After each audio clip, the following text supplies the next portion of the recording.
우리 건축법이 정해놓고 있는 건축행위가 5가지가 있어요. 뭘 어떻게 하는 걸 용도 변경이라고 부르느냐? 자, 법이 정한 절차를 거쳐서 우리가 용도 변경이라고 부른다 이 말입니다.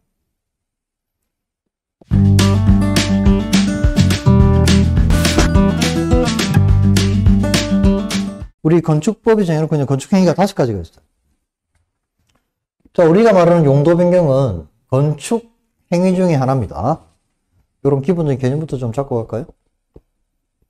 우리 건축법이 말하는 건축행위 5가지가 있는데 하나, 둘, 셋, 넷, 5.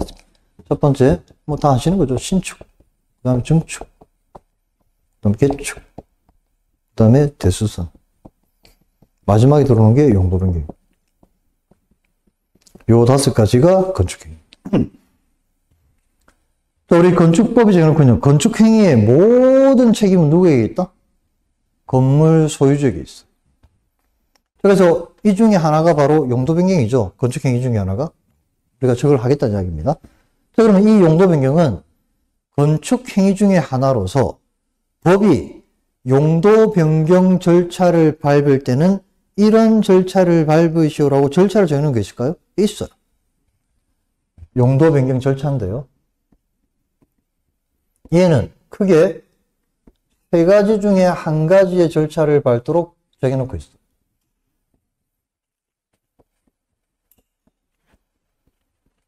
네, 셋 다 용도 변경 절차입니다. 그러면 각각 언제 허가 절차를, 언제 신고 절차를, 언제 신청 절차를 필요로 하는지 알면 되죠.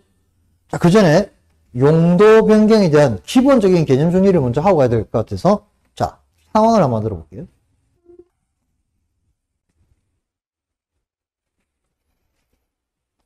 자, A가 식당을 하고 있고요. 그래서 건축물 대장을 떼보니까 이렇게 돼 있어요. 여기 건축물 대장입니다. 자, 제가 양쪽 가에 있는 층수하고 면적은 굳이 안 적을게요. 그건 변하는 게 없으니까. 중간에 있는 건축물 대장상에 들어가 있는 내용 중에 중간에 있는 용도하고 세부 업종만 제가 적을게요. 자, 식당이니까 제2종 근린생활시설 이렇게 되어 있을 거고요. 가로에서 세부 업종이 일반 음식점으로 되어 있으면 현황과 완벽하게 일치하는 상태로 되어 있습니다. 건축물 대장이. 자, 요거 또 모든 이거 뭐지 오해하시는 분 계실까봐 요 제목을 제가 적어드릴게요. 해당 건물의 지분으로 건축물 대장을 뗐더니 이 자리가 이렇게 대장이 되어 있더라 이 말입니다. 근데 이 자리에 우리가 아까처럼 유흥주점을 집어넣게 되면 용도가 안 맞죠? 안 맞잖아요. 얘를 집어넣으려고 하니까 용도가 안 맞아. 그러면 얘를 집어넣기 위해선 내가 원하는 용도로 용도 변경을 한 다음에 집어넣을 수밖에 없죠. 우리가 말하는 용도 변경은 결국 행정적인 절차를 쫓아가면 뭘 어떻게 하는 걸 용도 변경이라고 부르느냐. 자, 결국 우리가 말하는 용도 변경은 이렇게 돼 있는 대장을 법이 정한 절차를 거쳐서 결국 이렇게 만들어내는 과정을 우리가 용도 변경이라고 부른다 이 말입니다. 이렇게 만들어내는 걸.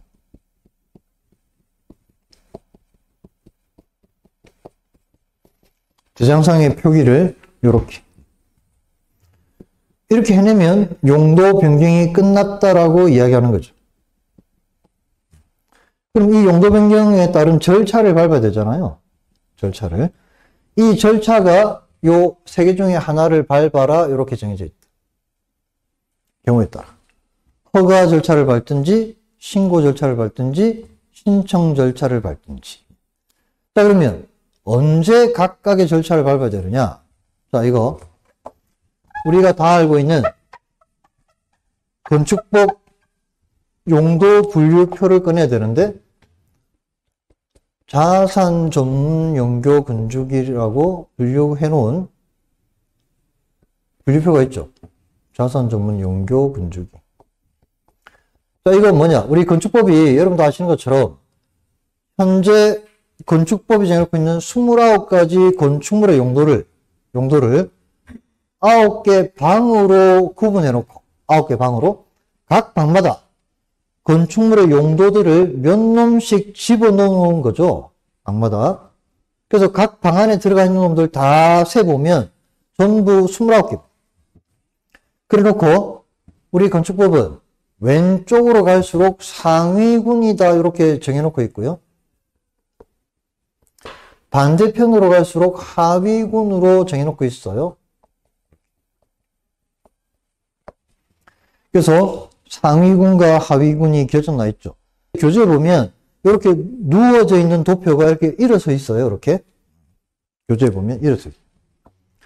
그래서 각 방마다 들어가면 건축물의 용도가 막 들어앉아 있는데, 자, 가장 우리가 자주 만나는 시설군을 보면 바로 7군이죠. 근린생활시설군이 제일 우리가 자주 만나는데, 요 방문을 열고 들어가 보니까 이 방에는 두 놈이 들어앉아 있어요. 종구분이 돼가지고 1종 근생이라는 용도가 하나 들어가 있고요. 2종 근생이라는 놈도 이 방에 하나가 들어 있어요. 이 방에는 두 놈만 있어요. 7번 방에는. 자, 얘보다 조금 높은 쪽에 있는 방을 한번 열어볼까요? 자, 얘가 7군이니까 얘가 1군이고, 얘보다 두 칸 높은 영업시설군, 얘가 5군인데요. 이 방문을 열고 들어가면 이 방에는 세 놈이 들어앉아요. 세 놈이. 판매시설, 운동시설, 숙박시설, 요 세 가지 용도가 이 방에 들어앉아 있는 거죠. 다른 방에 들어가도 마찬가지 몇 놈씩 들어앉아 있어요.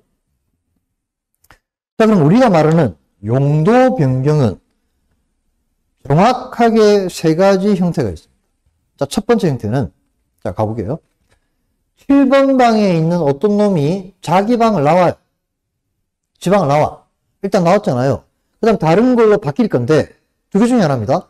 자기 방보다 높은 쪽에 있는 어떤 놈으로 바뀌는 경우가 하나 있고, 반대 방향으로 바뀌는 경우가, 낮은 쪽으로 바뀌는 경우가 하나 있겠죠. 자, 첫 번째, 그래서, 하위 시설군에 있던 용도 중에 하나가 자기보다 상위 시설군의 어느 하나로 바뀌는 용도 변경이 하나 있어.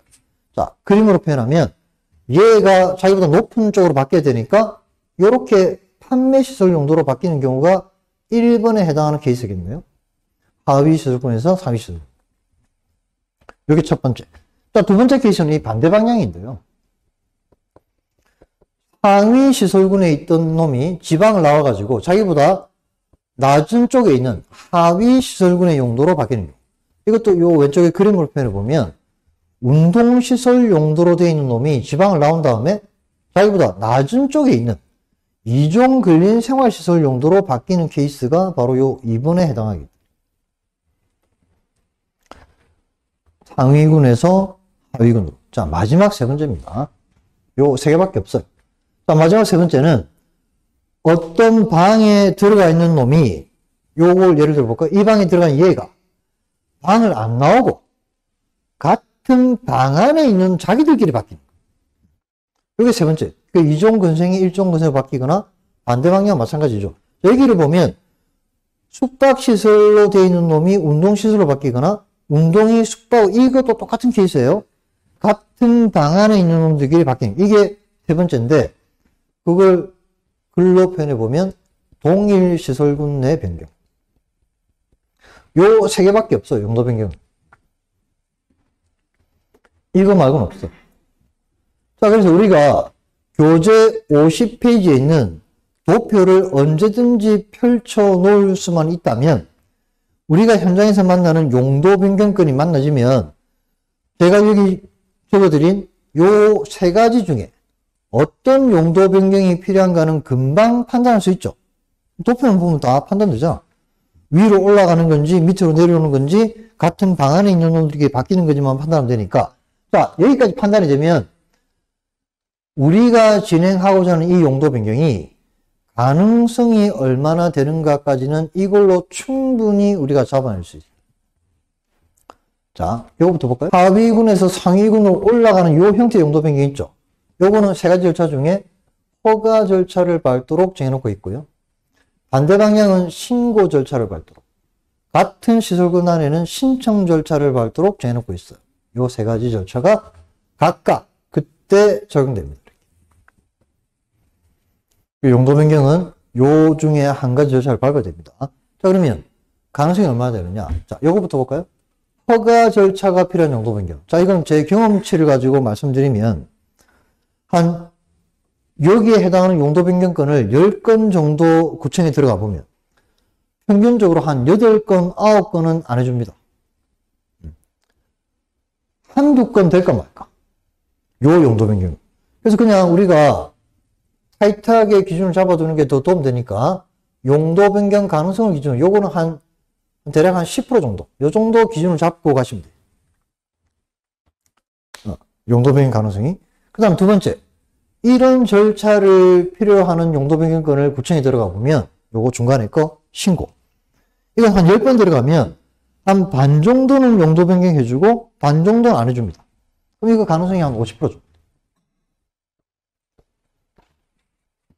자, 맨 마지막에, 신청 절차를 필요한 용도 변경이 있죠. 이건 같은 방 안에서 자기들끼리 바뀌는 거예요. 다른 방도 마찬가지고. 이걸 10건 들어가 보면 한 8건, 9건은 다 해줍니다. 근데 어쩌다가 한두 건 안 되는 경우도 있어요. 그래서 이거는 가능성은 한 90% 정도. 그래서 다 같은 용도 변경이지만 셋 중에 어떤 절차를 필요하는지에 따라 그 가능성이 확연하게 달라집니다.